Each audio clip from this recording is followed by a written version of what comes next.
Assalamualaikum warahmatullahi wabarakatuh. Perkenalkan, nama saya Retno Wilis Budi Utami dengan NIM STE 202303501.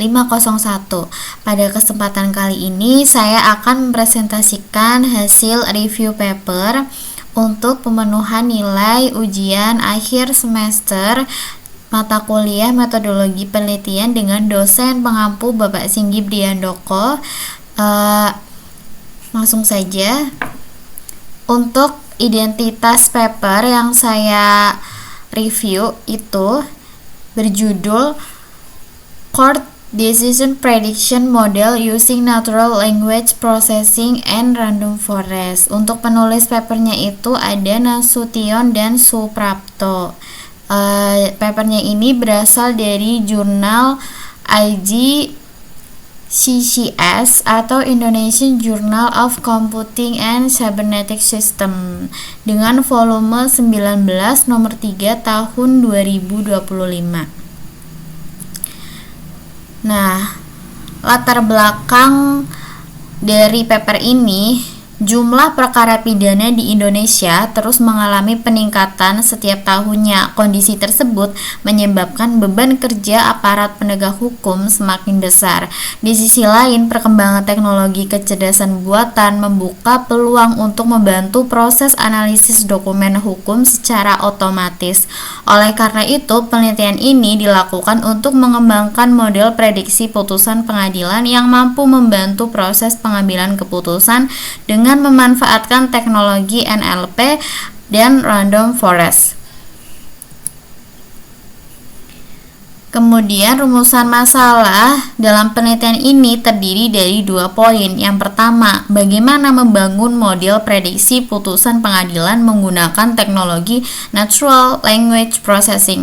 Kemudian yang kedua, bagaimana performa algoritma Random Forest dalam memprediksi putusan pengadilan berdasarkan dokumen hukum yang tersedia. Slide selanjutnya, tujuan penelitian. Tujuan penelitian ini adalah untuk mengembangkan model prediksi putusan pengadilan menggunakan kombinasi teknologi NLP dan Random Forest. Selain itu, penelitian ini juga bertujuan untuk mengukur tingkat akurasi model yang dihasilkan dalam memprediksi putusan pengadilan berdasarkan dokumen perkara. Slide selanjutnya, metodologi penelitian. Penelitian ini menggunakan pendekatan kuantitatif dengan metode machine learning. Nah, data yang digunakan berupa dokumen putusan Mahkamah Agung Republik Indonesia dari tahun 2013 hingga 2023. Tahapan penelitian dimulai dari pengumpulan dokumen hukum, kemudian dilakukan pre-processing teks untuk membersihkan data dan menyiapkan data agar siap diproses. Selanjutnya dilakukan ekstraksi fitur menggunakan word to facts dan fast text. Setelah itu, proses klasifikasi dilakukan menggunakan algoritma Random Forest dan hasilnya dievaluasi berdasarkan tingkat akurasi yang diperoleh. Nah, slide selanjutnya, Natural Language Processing atau NLP. Nah, Natural Language Processing atau NLP merupakan cabang kecerdasan buatan yang memungkinkan komputer memahami, mengolah, dan menganalisis bahasa manusia. Dalam penelitian ini, NLP digunakan untuk mengolah isi dokumen hukum sehingga informasi penting di dalam dokumen dapat diubah menjadi data yang dapat diproses oleh algoritma machine learning. Penggunaan NLP sangat penting karena data yang digunakan berupa teks dalam jumlah besar. Slide selanjutnya, Random Forest. Nah, Random Forest merupakan salah satu algoritma machine learning yang bekerja menggunakan banyak pohon keputusan atau decision tree. Setiap pohon akan memberikan prediksi, kemudian hasil prediksi tersebut digabungkan untuk menghasilkan keputusan akhir.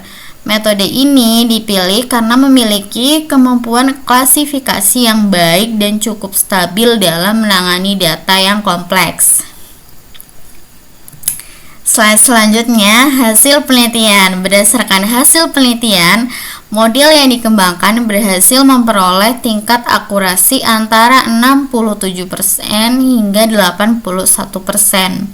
Hasil tersebut menunjukkan bahwa kombinasi NLP dan Random Forest mampu memberikan performa yang cukup baik dalam memprediksi putusan pengadilan.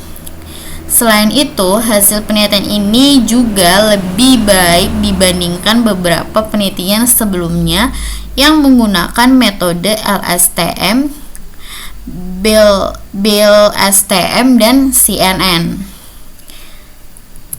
Selanjutnya, kelebihan dan kekurangan. Penelitian ini memiliki beberapa kelebihan. Yang pertama, menggunakan data putusan pengadilan yang nyata sehingga hasil penelitian lebih relevan dengan kondisi sebenarnya. Yang kedua, menggabungkan teknologi NLP dan Random Forest yang terbukti mampu menghasilkan performa yang baik. Kemudian kelebihan yang ketiga, hasil akurasi yang diperoleh lebih tinggi dibandingkan beberapa penelitian terdahulu. Namun, penelitian ini juga memiliki beberapa kekurangan. Nah, kekurangan yang pertama itu, akurasi yang diperoleh masih dapat ditingkatkan. Kemudian yang kedua, penelitian hanya menggunakan data perkara pidana sehingga ruang lingkupnya masih terbatas. Dan kemudian yang ketiga, model yang dikembangkan belum diterapkan secara langsung pada sistem pendukung keputusan di lingkungan peradilan. Slide kesimpulan. Nah, berdasarkan hasil penelitian yang telah dilakukan, dapat disimpulkan bahwa kombinasi Natural Language Processing dan Random Forest mampu digunakan untuk membangun model prediksi putusan pengadilan dengan tingkat akurasi yang cukup baik. Penelitian ini menunjukkan bahwa teknologi kecerdasan buatan memiliki potensi besar untuk membantu proses analisis dokumen hukum dan mendukung pengambilan keputusan dalam bidang peradilan.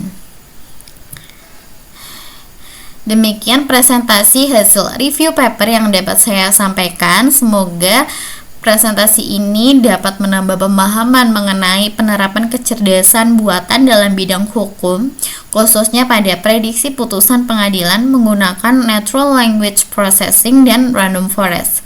Terima kasih atas perhatian yang telah diberikan. Wassalamualaikum warahmatullahi wabarakatuh.